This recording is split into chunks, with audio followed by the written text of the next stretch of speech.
Penyebab istri selingkuh. Salam sejahtera untuk Anda. Saya Kang Alan, konsultan spiritual rumah tangga dan asmara yang akan memberikan perubahan dalam hidup Anda.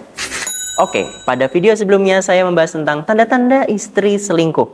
Dan kali ini saya akan membahas tentang penyebab istri selingkuh. Meskipun apapun alasannya, apapun penyebabnya, perselingkuhan memang tidak bisa dibenarkan ya.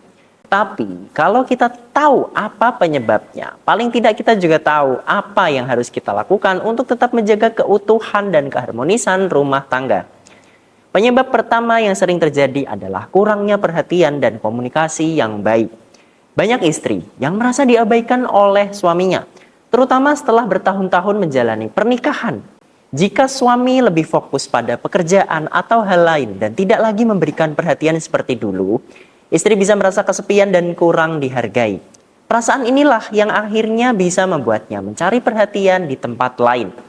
Yang kedua, kehilangan koneksi emosional.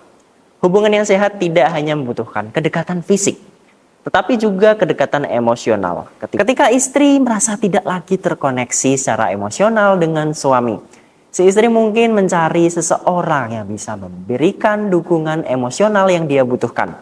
Selain itu, kurangnya kepuasan dalam kehidupan pernikahan, baik secara emosional maupun seksual. Ketika seorang istri merasa tidak puas atau merasa ada sesuatu yang kurang dalam pernikahan, hal ini bisa memicu untuk mencari pemenuhan di luar hubungan pernikahan.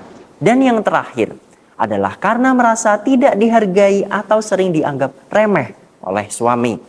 Ketika istri sering merasa suaminya tidak menghargai pendapatnya, pekerjaannya, atau perannya dalam rumah tangga, dia akan merasa rendah diri dan tidak dihargai. Akhirnya, dia mencari kepuasan di luar rumah, mencari sosok yang bisa menghargai dan memberikan perhatian penuh padanya. Ingat, penyebab ini bukan untuk menyalahkannya, tapi untuk memahami apa yang mungkin salah dalam hubungan Anda. Kunci untuk menjaga pernikahan tetap kuat dan harmonis tidak lain tidak bukan ya dengan komunikasi yang baik. Komunikasi yang terbuka, perhatian dan kasih sayang. Dan saling menghargai satu sama lain.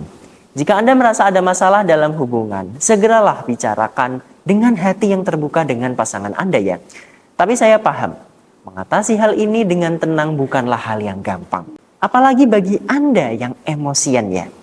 Dan jika memang benar pasangan Anda telah selingkuh dan untuk menghadapinya hanya menyentuh aspek fisiknya saja, itu tidak akan cukup. Karena orang yang sudah selingkuh itu berarti sukmanya sudah terbagi. Jadi untuk menghadapinya dan untuk menyadarkannya, kita harus bisa menyentuh aspek spiritualnya juga. Kita harus bisa mengambil alih dan kembali mengendalikan sukma pasangan kita yang terjerat dengan orang lain. Gimana caranya untuk menyadarkan dan mengambil alih kembali sukma pasangan kita yang udah selingkuh?